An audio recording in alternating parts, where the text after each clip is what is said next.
Welcome to our program on Kardec Radio.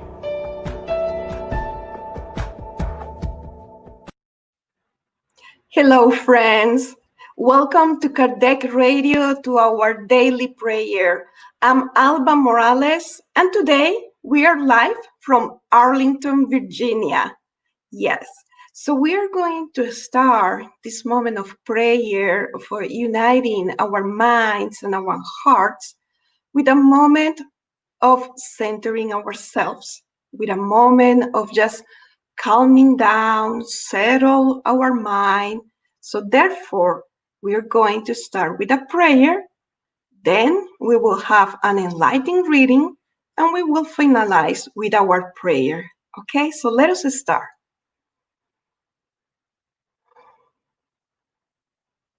Dear Father, Mother God, how grateful we are.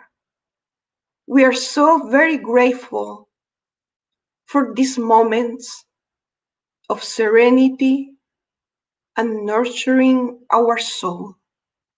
We are very grateful because although the physical distance, we are here together in your name, elevating our thoughts, elevating our heart to express our gratitude,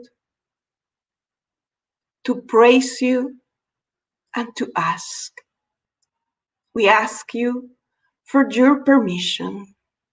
We ask you to protect us during this moment. And we ask you to give us light and inspiration so we can treasure the lesson that you have prepared for us tonight.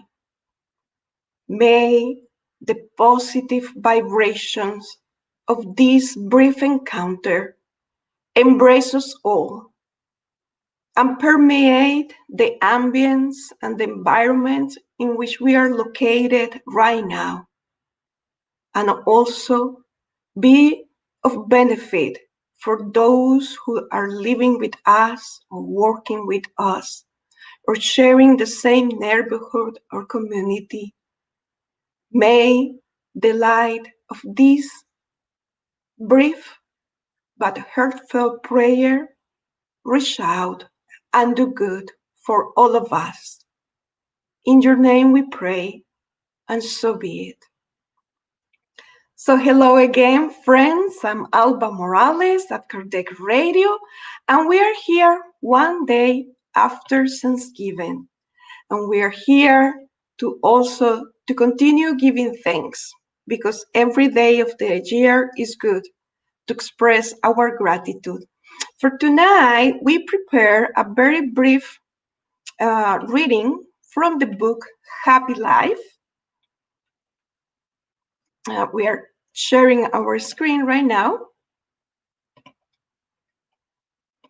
And the book Happy Life, it has very brief chapters. The spirit author is Joanna de Angelis through the mediumship of Divaldo P Franco. These chapters, as I already said, they're very brief. They do not have a title. So this is chapter 195. And let us see what Joanna has for us tonight. She starts saying, "Your life has great significance. Discover the meaning of life and the reasons you are in this planet. That is your main task." We're just going to stop here to meditate a little bit, because earlier or later in life, we usually, as humans, we have this question in our minds: why I am here on this planet? Do I have a mission? Do I need to accomplish certain goals? Why I reincarnate here? I know I need to learn certain lessons, but I don't know. I'm not sure where to start, what way I need to take. And Joanna, in a very simple yet profound words, she says, well, your mission or the main goal of your life is to discover the meaning of life. the meaning of life. And this is a very huge umbrella that encompasses so many areas. But she's telling us the meaning of life. That is your main task. My life, the life of other human beings, the life of animals and plants and other beings. What life? So she's going to clarify for us. Many ignorantly believe amazing material wealth to be the reason, but once they have done so, they lose interest and experience as much frustration and unhappiness as those who have not achieved anything at all. So basically, if we set only the goals of our life in a materialistic level, we will become frustrated at the end of the life because we know we have a double being.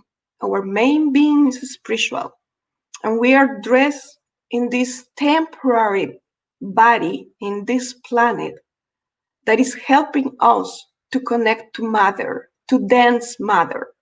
And this temporary dance is going to return to planet Earth and to transform. But our real us is the spirit. And therefore, we need to set our goals in the life of the spirit.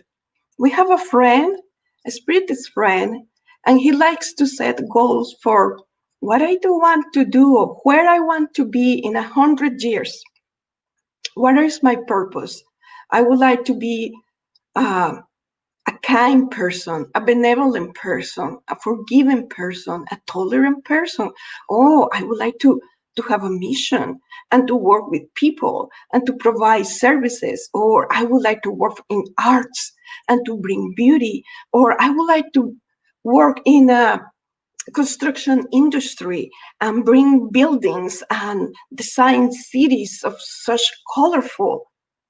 So this friend is projecting his life beyond his current incarnation and is trying to think a little bit advanced.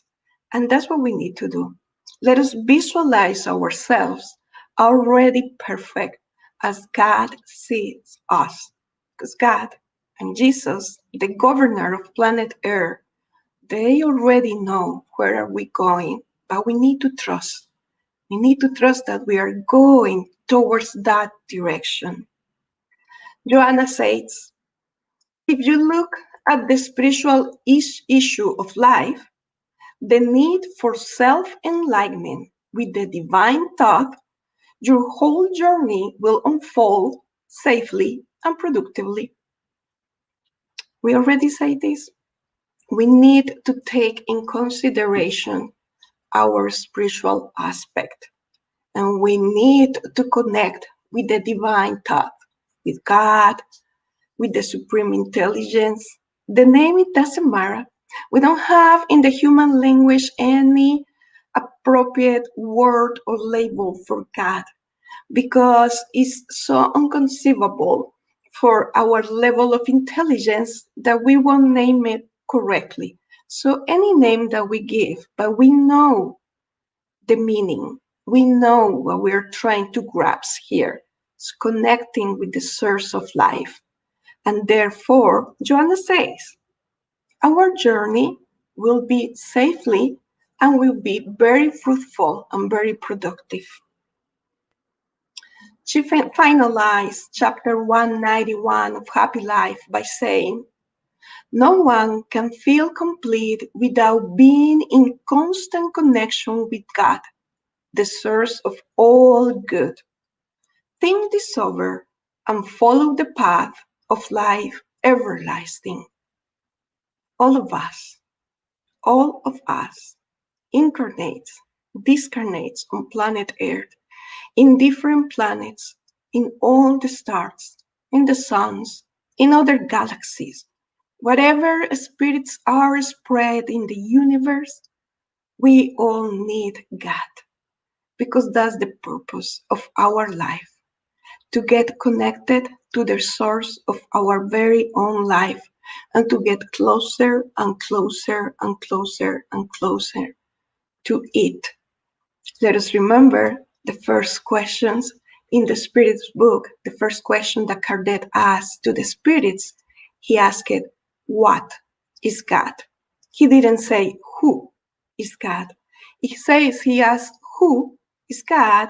Therefore, the answer will be that we are asking for a person, a who, a being. But God is not human, is not a person. So what is God? It's the source of life. Let us give it any name, and we can feel it. We have that capacity of feeling and connecting. One way to connect with God, through prayer. We are going to end our presentation here with one more slide. This is just to give us some inspirational images. So when we are praying, we can visualize ourselves on this deck, looking at the water, at the lake, looking at the flowers. Okay? We're going to stop our presentation here, and we're going to do our prayer. All right? Let us close our eyes and let us feel the presence of our dear friends, spiritual friends, our mentors, our guardian angels, our family protectors, those more evolved spirits that desire to accept the task of guiding us and inspiring us. Let us feel the presence close to us right now, embracing us and showering us with a rain of blue light.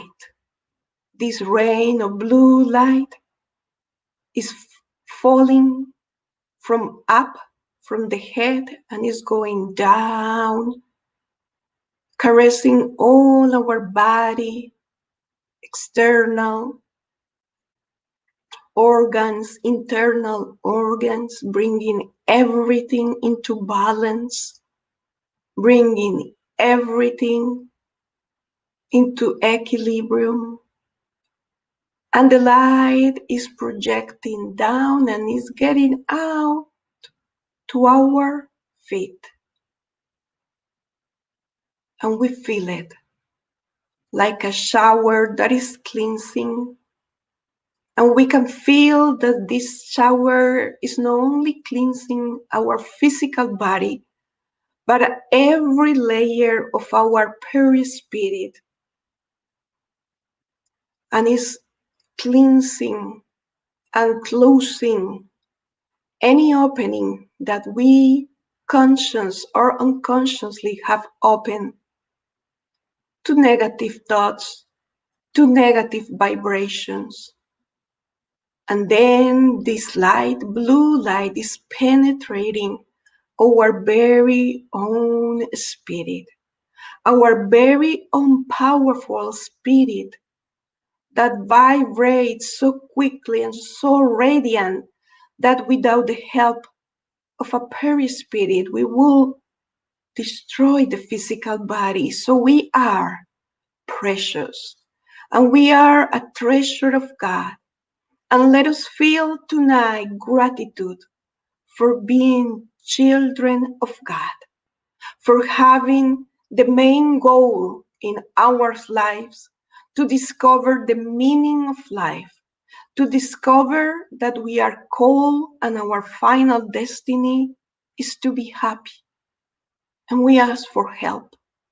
We pray for help because we are weak or we are fragile, or sometimes we create a habit that we can get rid of, and it is hard, and we fall 1, 2, or more times into the same mistake, and we wanted to stand up and continue going, because every time that we fall, we are a little closer to our goal.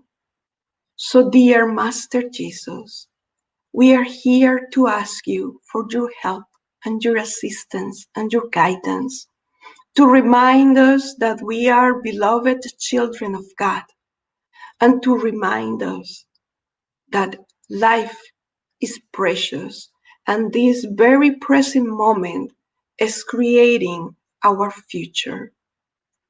We would like to pray for our brothers and sisters in distress, for those who couldn't celebrate yesterday as Thanksgiving because they feel so defeated, they feel so down, and they feel in the abysses of their lives that they don't know they have something to be grateful. We pray for them. We pray for the ill and the sick of the body and the mind. We pray for all of those new cases of COVID-19 so they can heal quickly. We pray for all the health workers in different points of the United States and the planet so they can receive the moral and the physical strength to give the battle. We pray for all the researchers trying to create the vaccine, and we pray for all of those who anonymously, they are doing good to others. They are serving a neighbor. They are praying for others. They are working silently day in and day out without any recognition, but with responsibility for their own job and for how this job will impact their community. We pray for all of those who are working for the goodness in behalf of others, and they are quietly working, diligently working, in need of moral support, in need of material support. So may Jesus bless all these organizations, non-profit organizations, centers of volunteers, spirit centers, temples, churches, synagogues, all of those who are working for good, because all of us, we need you. May your love, may your peace, and may your grace be with us today and always, and so be it. Dear friends, we hope you feel better. Hi, Erica, thank you for being here, and thank you for all of you. We can not see your names here on the screen, but we know you are there. Remember the glass of water. Tonight we didn't have a glass of water, we have a cup, but it has water. Hey, Flavia, thank you for being here. It has fluidic energy, the water, so we drink it. If you don't have it today during our prayer, just place a glass of water close to your bed, and tonight, when we pray before going to bed to have an intelligent sleep, then we have our fluidic water. Thank you for being here. Thank you for being part of this community. Let us keep praying together, transforming our inner selves. See you next Friday. Bye.